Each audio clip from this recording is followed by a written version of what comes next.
दोस्तों, कभी आपने नोटिस किया है कि जिंदगी में हमेशा अपना नजरिया थोपने की कोशिश करने वाले लोग अक्सर असफल होते हैं, लेकिन जो दूसरों का नजरिया समझते हैं वही लोग असली सफलता पाते हैं। आज मैं आपको दो कहानियां सुनाने वाला हूं, एक छोटी सी बच्ची की और एक डेल कार्नेगी की, जो आपकी सोच बदल देगी।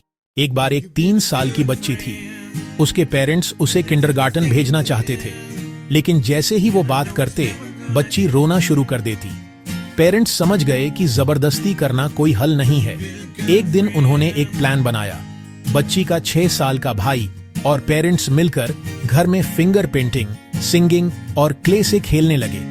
ये सब देखकर बच्ची खुद हिस्सा लेने लगी। तब उसके पापा बोले, बेटा, ये सब मजेदार चीजें तुम्हें किंडरगार्टन में रोज मिलेंगी। और उस दिन के बाद वो बच्ची सबसे पहले उठकर खुशी खुशी स्कूल जाने लगी। तो दोस्तों, क्या पेरेंट्स ने उससे जबरदस्ती की? नहीं, उन्होंने उसकी चाहत पर ध्यान दिया, अपनी इच्छा थोपने के बजाय। यही है राज। हमें हमेशा समझना चाहिए कि दूसरे क्या चाहते हैं, सिर्फ अपनी सोच थोपने के बजाय। डेल कार्नेगी ने अपनी मशहूर किताब how to win friends and influence people में इसी सिद्धांत का इस्तेमाल करके एक बड़ी समस्या को हल किया। एक बार डेल कार्नेगी ने न्यूयॉर्क के एक होटल में 20 रातों के लिए एक बड़ा बॉलरूम बुक किया अपनी लेक्चर सीरीज के लिए। सारी टिकटें बेच दी गई थीं, सारी घोषणाएं हो चुकी थीं, लेकिन एकदम से होटल मैनेजर ने एक पत्र भेजकर कहा, किराया 300% बढ़ा दिया गया है। रद्द करना मुमकिन नहीं था। अब क्या करें? कार्नेगी ने मैनेजर से मिलने का फैसला किया, लेकिन उन्होंने बहस या लड़ाई नहीं की। पहले उन्होंने मैनेजर की सराहना की। आपकी जगह होता तो मैं भी मुनाफे के लिए किराया बढ़ाता। फिर उन्होंने एक कागज निकाला और कहा, चलिए फायदे और नुकसान लिखते हैं।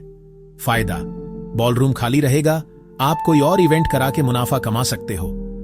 नुकसान 1, मुझे ये लेक्चर्स कहीं और शिफ्ट करने पड़ेंगे। नुकसान 2, आपके होटल में सभ्य और शिक्षित लोग नहीं आएंगे, जो मुफ्त में सबसे अच्छा विज्ञापन है। ये पॉइंट्स मैनेजर को दे दिए और कह दिया, आपको जो ठीक लगे वो तय कीजिए। अगले दिन मैनेजर का जवाब आया, 300% की बढ़ोतरी हटाकर सिर्फ 50% की बढ़ोतरी रखी। सोचिए, अगर कार्नेगी बहस करते तो शायद मैनेजर के अहंकार को ठेस पहुंचती और डील खराब हो जाती। तो दोस्तों, इस कहानी का सबसे बड़ा सबक है, बहस और जबरदस्ती करने से कभी फायदा नहीं होता। जब हम दूसरे का नजरिया समझते हैं, उनके लिए क्या जरूरी है, इस पर विचार करते हैं, तभी एक विन विन सिचुएशन बनती है। दोस्तों, क्या आपने कभी अपनी जिंदगी में यह फॉर्मूला इस्तेमाल किया है? दूसरे के नजरिए को समझकर समस्या का हल निकाला है? कमेंट में जरूर शेयर कीजिए। और अगर आपको ऐसी असली और प्रेरणादायक कहानियां पसंद आती हैं, तो मेरे YouTube channel the habit of success को सब्सक्राइब करिए। इस वीडियो को लाइक कीजिए और बेल आइकॉन दबाना मत भूलिए। चलिए मिलते हैं अगली प्रेरणादायक कहानी के साथ। तब तक के लिए धन्यवाद।